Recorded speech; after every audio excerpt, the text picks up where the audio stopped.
Thank you, Ms. Doris. 613. First slide, Miss Chelsea. 613. No, that is not the number of pieces of Halloween candy I ate on Thursday night. No, that is not the number of children that Elon Musk has. And no, although yes it is, but no, that I didn't put 613 on the board because that's the temperature inside that Scooby-Doo costume. But it's pretty darn close, I can tell you that. 613, if you're not familiar with this, is the number traditionally ascribed to how many commandments there are for the Jewish people in the Torah. 613. That's a lot. When you agree, they called them the mitzvot. The mitzvot. Let me hear you say that word, mitzvot. That's just the Hebrew word for commandment. And you've probably heard that word before, whether you recognize it or not, because when a Jewish boy turns 13, he celebrates his entrance into manhood with a celebration called a bar mitzvah, right? Mitzvah is the word for commandment. The plural is mitzvot. In fact, when a Jewish boy or girl reaches 13 and they celebrate their bar mitzvah, they are literally becoming, the word bar mitzvah means son or daughter of the commandments. In other words, by the time a Jewish child turns 13 and they celebrate their bar mitzvah, they are becoming responsible. They are proclaiming to the world, kind of like we do in baptism, that they are now responsible for all 613 of the Jewish commandments. That's a lot. That's a lot of commandments. When our kids were small and Angie and I were raising our family, we had a list of house rules in our home. And we only had three. There's the first, there they are on the board for you. The first rule in our house was listen the first time. The second rule in our house was don't hurt anybody. And the third rule in our house was do not yell inside. Now, I say that with a question mark on the end of it because I surveyed, interviewed all of my family members this week, and none of us can remember what the third rule was. We had three, and we can only remember two of them. Can you imagine having 613? And even if we had these three, we weren't real good at them. For instance, I have two teenagers now living on three different floors in the house we moved into last year. Not to mention there's always music or television going in our house at some point. All we can do is yell just to get each other's attention. We can't even follow that rule, the one we're not even sure it is. And the second rule in our house is do not hurt anyone. Did I mention I have teenagers? I can't tell you the number of times someone yells in my house, Dad, Tristan just hit me. Happens all the time. Constant yelling and hitting. And then the first one, listen the first time. That should be the rule that supersedes all the others. If you're doing that one, you're getting all the rest of them right? This is wrong. This is a true story. Just this past week, we took my mom out for her birthday, and we arrived at the restaurant a little early, and so we went in and got the table, and as we sat down at the table, Tristan said, hey, I got to go to the bathroom. So he went off to the bathroom. My wife and I sit down. The waiter comes forward and says, could I get you something to drink? By the way, we only have Pepsi products here. So, okay, we ordered our waters, blah, blah, blah. Tristan comes back to the table, and as he gets back to the table, Angie looks at him and says, hey, the waiter's going to come back and want to know what your drink is. They have Pepsi products here. Shortly after that, here comes the waiter with our drinks. And as he's coming back, I said, Tristan, just remember, he's coming to ask for your drink. We only have Pepsi products here. Anybody want to take a guess what my son ordered? A Coke! So much for the first rule in our house. We got 3 rules. 3. Could you imagine having 613 of them? Early on, the Jews knew this was something of a challenge, and so they got a little fancy with their rules. So, for instance, the 613 rules, the rabbis who taught them and understood them went through and they discovered that 248 of them were positive commands. In other words, they were do this commands, right? So, do this. And that meant if there were 248 positive commands, anybody do the math real quick? How many negative commands were there? 365. That should be easy to remember, right? And of course, the Jewish rabbis taught that meant that there was a do not command, a negative command, 365 of them, one for every day. It's like the great Jewish Advent calendar, except they don't celebrate Advent. Just one for every day. You open your door on this day and you get a command that says something like, do not allow your ox off the leash if you know he's prone to goring. And we're all going, hey, we're good with that. Anybody let their ox off the leash recently? But you open tomorrow's and it's going to say something like, do not covet your neighbor's boat. I'm staying home that day. 365 negative commands, do nots. But that's complicated, isn't it? And so the Jewish people knew, 250 years before Jesus, they knew that 613 commands was a lot for anybody to try to figure out and follow on any given time. So they tried to distill them, they tried to summarize them, they tried to bring them down to size. And so early rabbis figured that, hey, you know what? All 613 commands were really just the 11 commandments David gave in Psalm 15. If we just followed those, we'd be following all the rest of them. But even that proved too onerous. And so the prophet Isaiah in Isaiah chapter 33 says, hey, there are 6 of these commands that really cause you to follow all the rest. Micah, the prophet, said, hey, you know what, even that's too much. So the prophet Micah distilled it down to 3 commands. Maybe you know those from Micah chapter 6:8. What does the Lord require of you, O man? But to do justice, to love mercy, and to walk humbly with your God. But even those 3 sometimes felt like they were too much, and so well before the time of Jesus, and certainly by the time of Jesus, the early rabbis had brought those commands down to just 2. Just 2. Love God and love your neighbor. It's important to point out, by the way, that this was widely believed and taught long before Jesus ever said it. Jesus is not inventing a new teaching here. He is reaffirming the traditions of his forebears. He is restating and then applying to his own community, his own followers, that these 2 commands matter above all else. Now, he does make a few changes. For instance, one of the changes I'll leave you to ponder today, I'm not going to bring it up. We read, Miss Doris just read Deuteronomy chapter 6, one of the places Jesus quotes for his first command, to love God. And Deuteronomy 6 says, love the Lord your God with all your heart, with all your soul, and with all your strength. Jesus says those 3 things, but he adds a 4th one. Do you know what it is? Love the Lord your God with all your heart, soul, strength, and mind. Yes. So he does make a few kind of subtle additions. But what he's really doing is saying what our forebears have taught for the last 200 years applies to you too. And incidentally, this is one of the reasons why one of his forebears, this scribe that comes to him, who is, by the way, in the Gospel of Mark, the scribes, not the Pharisees, the scribes are the primary enemy of Jesus in the Gospel of Mark. This scribe can look at Jesus after he answers the question and says, you have answered well. There's no hostility here. The text opens with hostility because Jesus has been in debate with other scribes for the last few verses. But here, there is just complete agreement between his enemy who wants to see him killed and him. Everybody agrees that all 613 commandments can be summarized with just those 2 phrases. But what Jesus does is absolutely radical.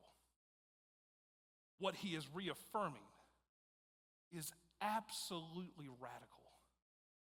And I think it bears pointing this out this morning. And if I have anything, it is just how potent the text is.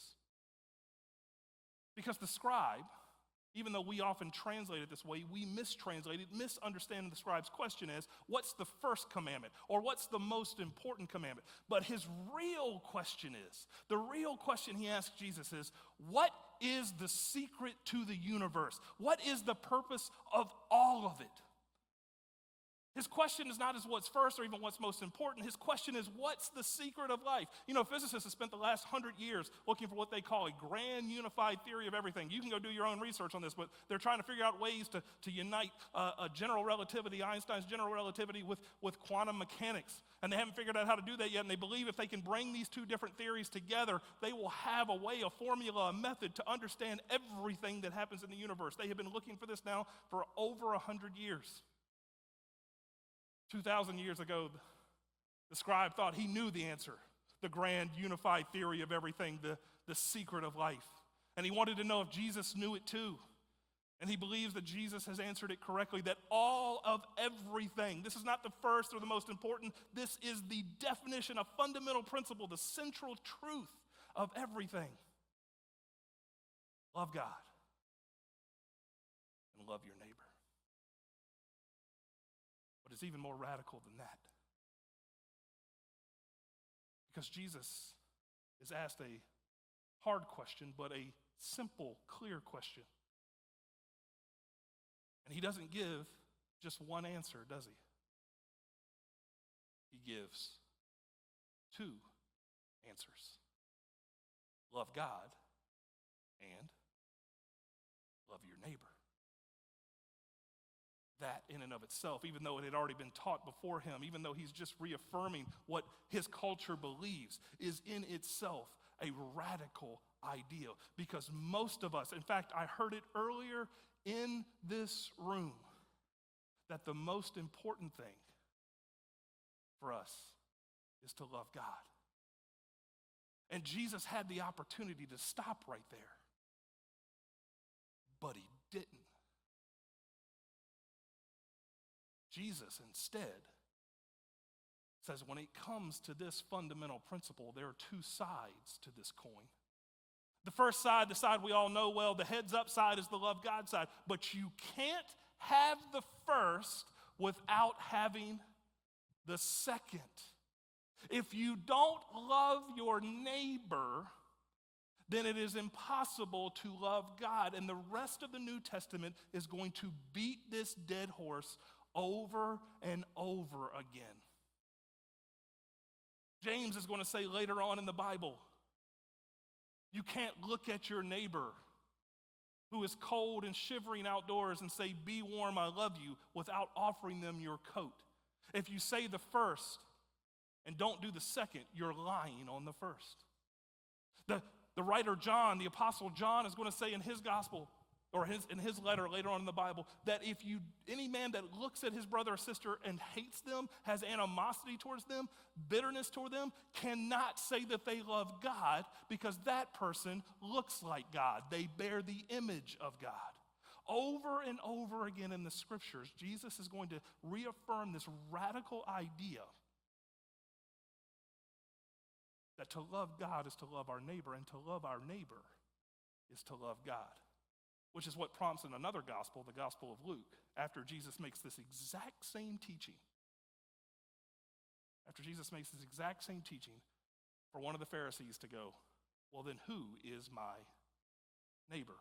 And we get that wonderful story of the Good Samaritan. And Jesus' ultimate response to the Good Samaritan story is, who is our neighbor? Everyone, regardless of who they are. Jesus is so radical with this statement that he's going to say in the Gospel of John, the verse you see behind me, that you and I should fundamentally be known by this primal idea in the universe, that we ought to love God and love our neighbor. In fact, Jesus is going to say the defining characteristic of Christians should and only be love. It is the foundation, the first, the most central truth about who we are. So central, in fact, that same apostle of John is going to say in his letter that God is love.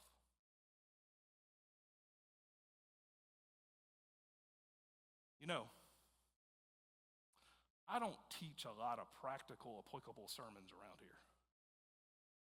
And I know that.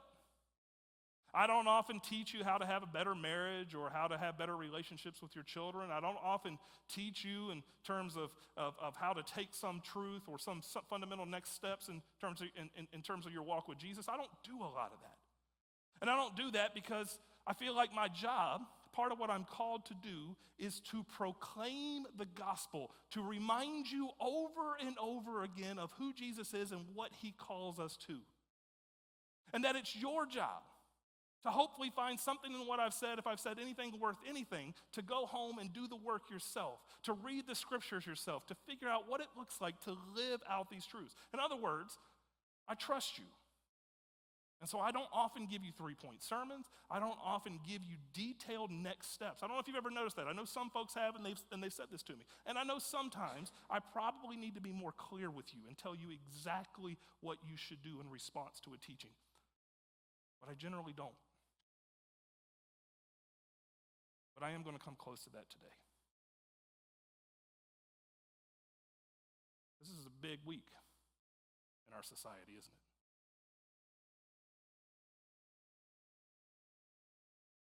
I don't feel like it's as bad as it has been in years past. I don't hear as much vitriol as I have in years past. But I still recognize there is an enormous amount of anxiety, apprehension, fear, and concern. Perhaps just by bringing it up, you can feel the tension starting to rise in the room already. And my guess is some of you are going, what is this obese Baptist pastor going to say? Because I know what obese Baptist pastors and other Baptist churches say.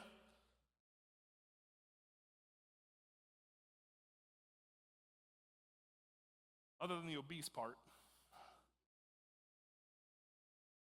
let me hit on the other two words. First, this is not the gospel, but I believe it to my core. I am Baptist. And right now you have chosen to sit in a Baptist church. And a central, hallmark, fundamental principle of what it means to be Baptist is that every person is endowed by God with wisdom, sense, and reason. You might come to a different decision in the voting booth on Tuesday than I come to.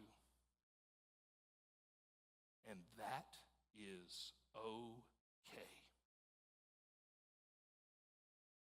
We Baptists believe that there is a plurality of opinions and they are all welcomed under this roof. We might not agree with one another.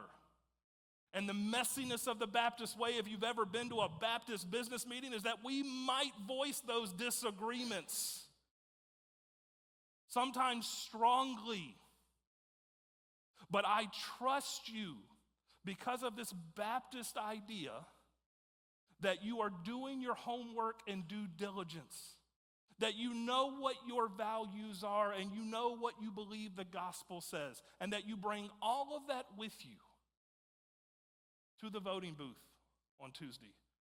Or, this year more than a third of us have already voted, that you've already done this. But we Baptists do not, and here at Chesterfield Baptist, will not enforce conformity. You are a thoughtful, enlightened, intelligent person who looks like God. And the modus operandi here needs to be first and foremost, regardless of who you chose for a worldly leader, we serve the same heavenly one. And I love you just like I love him.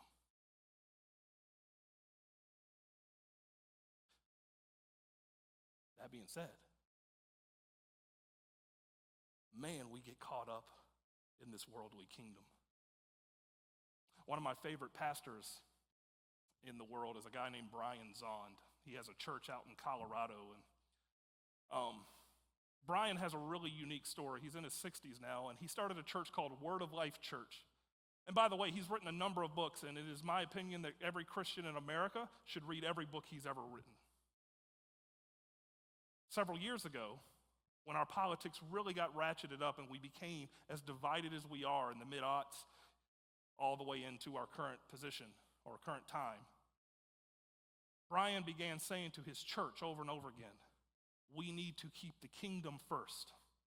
It's not that America is not important, and it's not that we shouldn't celebrate and hold and do our duty. But sometimes we put America here and the kingdom here, or sometimes we put America here and the kingdom here, and it should never be that way for those of us who follow Jesus. It is always the kingdom here and everything else. And so, Brian, 10 years ago, created what he called, because everybody else is doing it, right? Why not? To be relevant, he created what he called his Christian Voter's Guide. He actually came up with 10 ideas for you. And you can go read those. I'm not going to pull all of those up for you.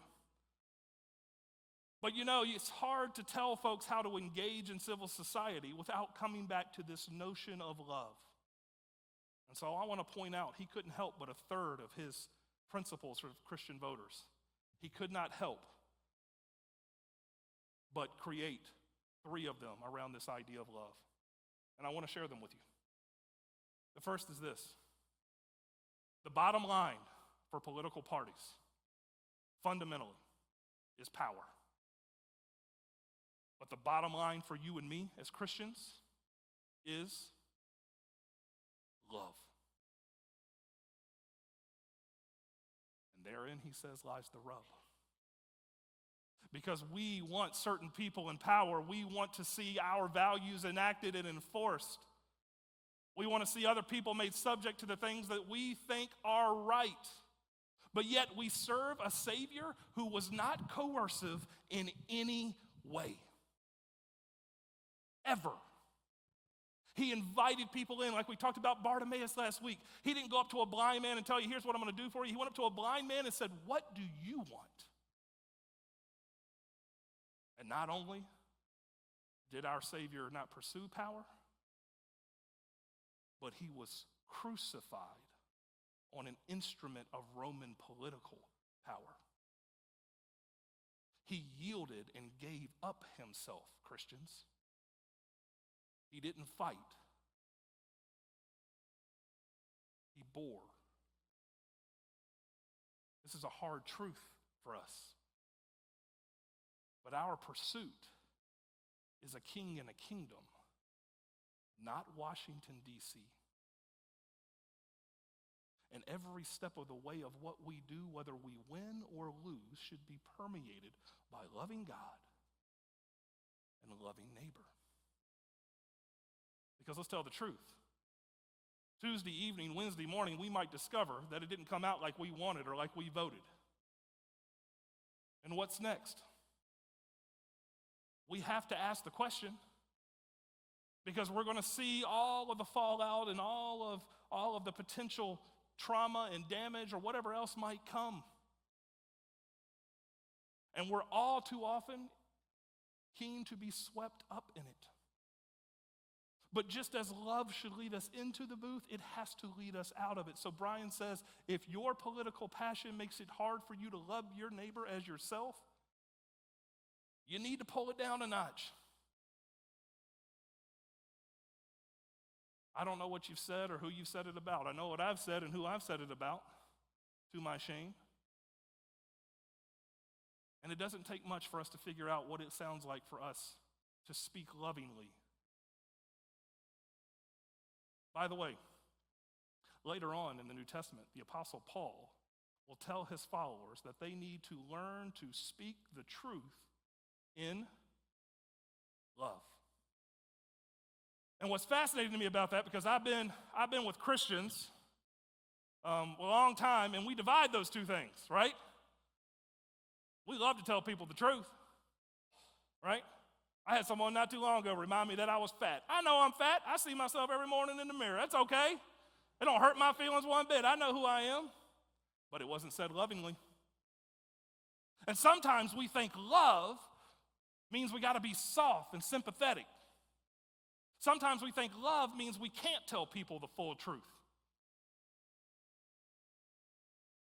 But they're not two different things that have to be brought into balance. Love is the truth, and the truth is always loving. Love God and love your neighbor. Disagree passionately. I can argue issues with you, and the great lie that our society teaches is that if you disagree with me, there must be something wrong with you. And remember, we talked about this last week. I've said this many, many times. None of us hold wrong ideas, do we? Because if you knew you held a wrong idea, you wouldn't hold it. Of course you believe everything you believe is true. The Christian, though, recognizes that love trumps that, and that I might have it wrong, and that the loving response is simply to debate the idea, and that there's not something wrong with the person just because they believe something different from me, which leads us to the third point of Brian Zahn's.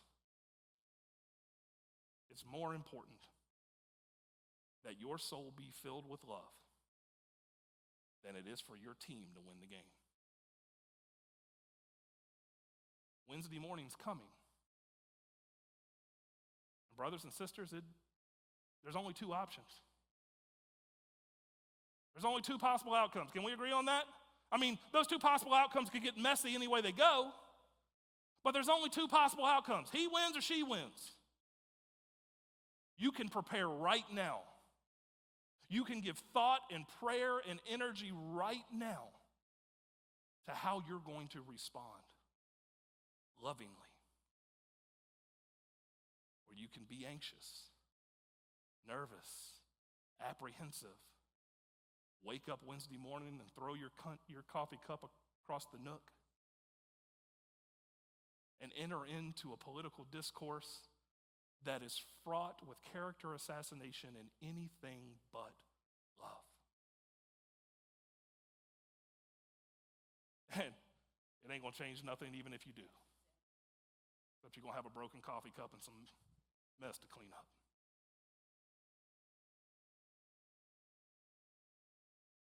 Let me remind you of a fundamental truth, and if you go read the rest of Brian Zahn's Christian Voter Guide, you'll find this in his teachings. It's the kingdom and everything else. And regardless of what happens Wednesday morning, let me assure you the king still wins. He is still in charge. And his way of life in the world, if we will live into it, will bring life to the world. By the way, this is how the story today ends.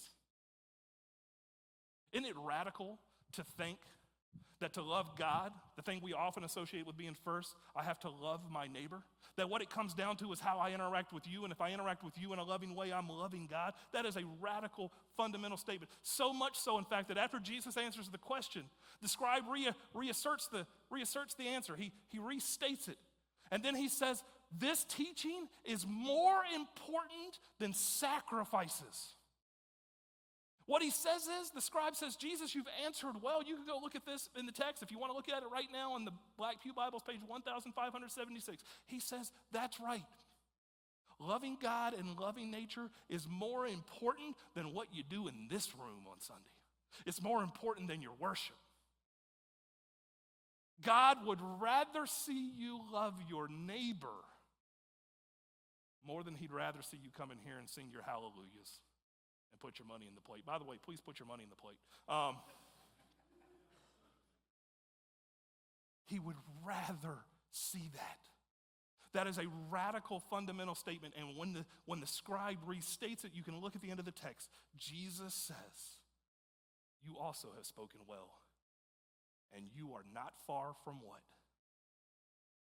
The kingdom of God. Take heart, brothers and sisters. Because we're often not as far away as we might like to think.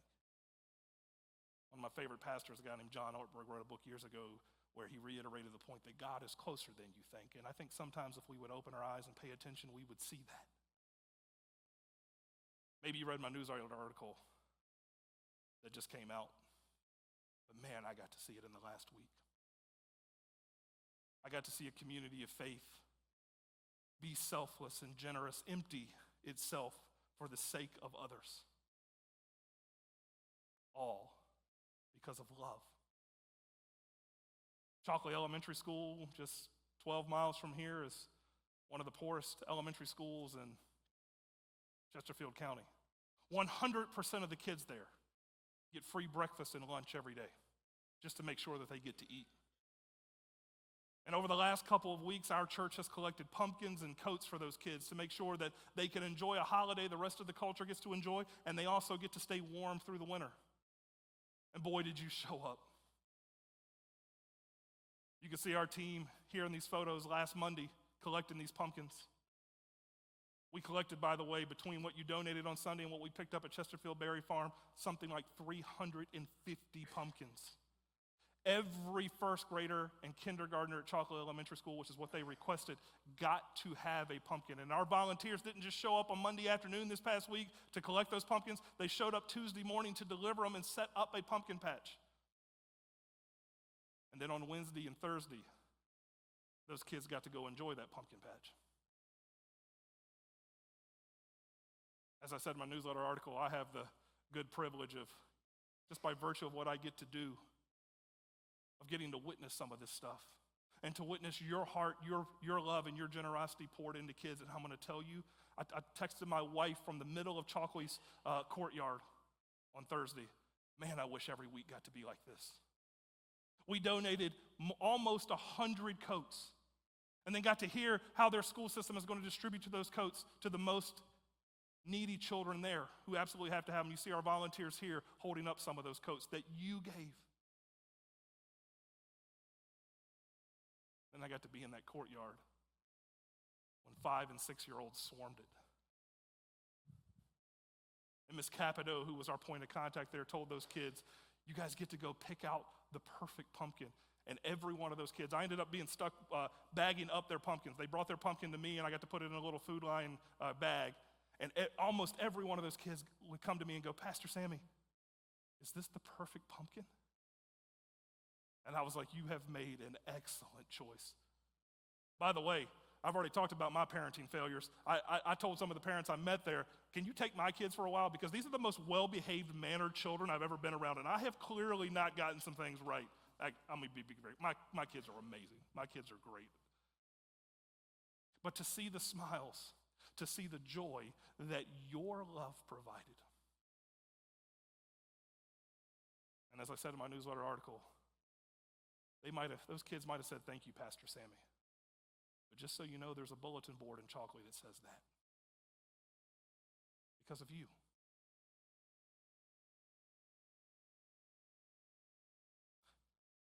Wednesday morning, you might wake up and be mad as a hornet. Wednesday morning, you might wake up and be on top of the world.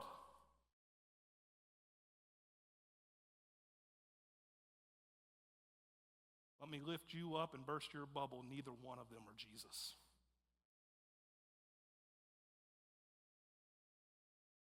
And Wednesday morning, there are going to still be kids at Chalkley that need your love. And there are going to be people that you pass by in your office that need your love. And there's going to be people you wake up next to or make breakfast for or spend half of your day with who need your love. And it matters not, Christian, who is sitting in the Oval Office. Love God. Love your neighbor. That is the secret to all the universe.